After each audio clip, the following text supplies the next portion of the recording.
Bonjour les locos et bienvenue sur photoloco.fr. Jepsen aux commandes. Lightroom disparaît. Lightroom CC devient Lightroom classique CC et Lightroom mobile devient Lightroom CC, mais c'est pas exactement la même chose. Pas très clair, hein? Et je vous propose de faire le point.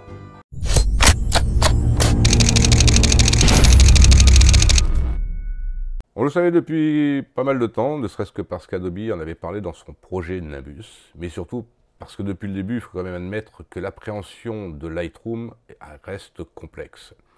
Cette notion de catalogue qui permet de gérer les photos, mais qui est indépendant des fichiers photos, qui nécessite donc d'avoir une gestion sur le disque dur un peu particulière, à laquelle on peut accéder à la fois par Lightroom, mais aussi par un explorateur classique, ce qui pose des problèmes de conflit, des problèmes de sauvegarde, il faut sauvegarder le catalogue, mais également les fichiers photos, des problèmes d'échange avec vos tablettes, vos smartphones, ou d'autres stations. Et puis cette complexité avec tous ces modules, importation, développement, bibliothèque, mais livres, cartes, diorama, impression, web, bon, c'est vrai que tout ça n'est pas très simple.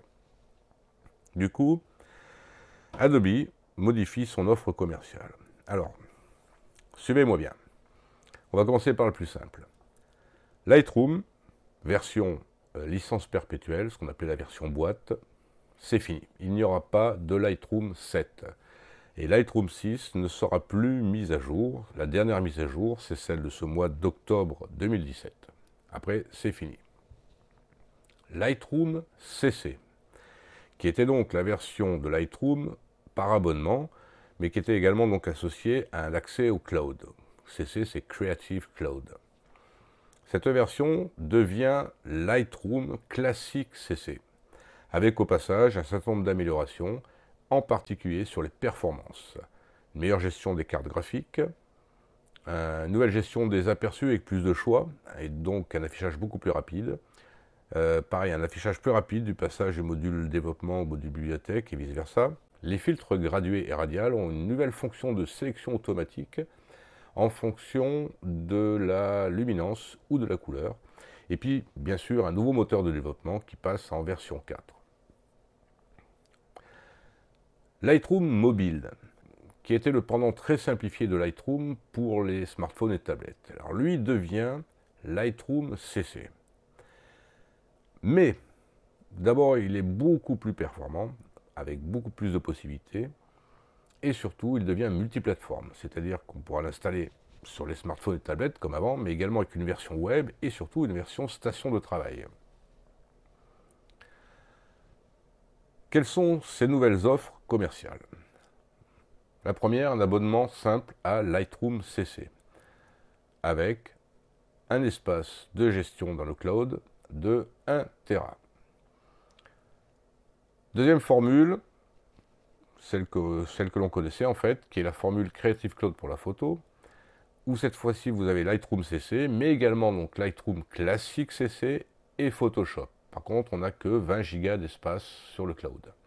Et puis une troisième version plus élaborée de cette formule cloud pour la photo, où on a, au lieu d'avoir les 20 Go, 1 Tera d'espace de stockage. Alors, j'ai lu ça et là qu'il y aurait une version uniquement pour les smartphones et tablettes de la Lightroom CC pour 5 € par mois. J'ai pas réussi à retrouver cette offre sur le site d'Adobe, donc ça reste à confirmer. Alors évidemment, la question qui se pose maintenant, c'est laquelle choisir? Il y a 3 types d'utilisateurs ciblés par ces offres. La première, on va dire que c'est pour les passionnés ou les pros, qui veulent avoir accès à des fonctions très élaborées, et en particulier aussi Photoshop, et qui préfèrent garder la gestion de leurs fichiers photos en local. Pour eux, c'est la formule Creative Cloud pour la photo. Il y a le grand public. Alors, c'est pas péjoratif, hein, mais c'est ceux qui ne veulent pas se prendre la tête avec la gestion des fichiers, qui préfèrent une interface simplifiée, facile à mettre en œuvre et à comprendre. Donc pour eux, c'est l'abonnement Lightroom CC. Mais il y a également ceux qui travaillent beaucoup en mobilité, et à partir des smartphones, surtout des tablettes, où la version Lightroom CC est peut-être intéressante. Attention, cette version Lightroom CC a deux inconvénients. Un premier qui est majeur, c'est qu'il faut une liaison Internet, et une bonne liaison Internet. Car on ne travaille plus maintenant dans le cloud à partir des aperçus dynamiques, comme c'était le cas avant, mais bien à partir des fichiers originaux. Et si vous travaillez en RAW, c'est donc vos fichiers RAW qui seront stockés sur le cloud. Et puis, la deuxième limite, c'est que dans l'état actuel des choses, les smartphones et tablettes ne sont pas étalonnables d'un point de vue colorimétrique. Donc il faudra quand même passer régulièrement à la maison sur votre station de travail pour mettre cet aspect à jour. Voilà, j'espère que c'est un petit peu plus clair dans vos esprits. On aura certainement l'occasion d'y revenir en détail. En attendant, comme d'habitude, si vous avez des remarques ou questions, n'hésitez pas à le faire en commentaire.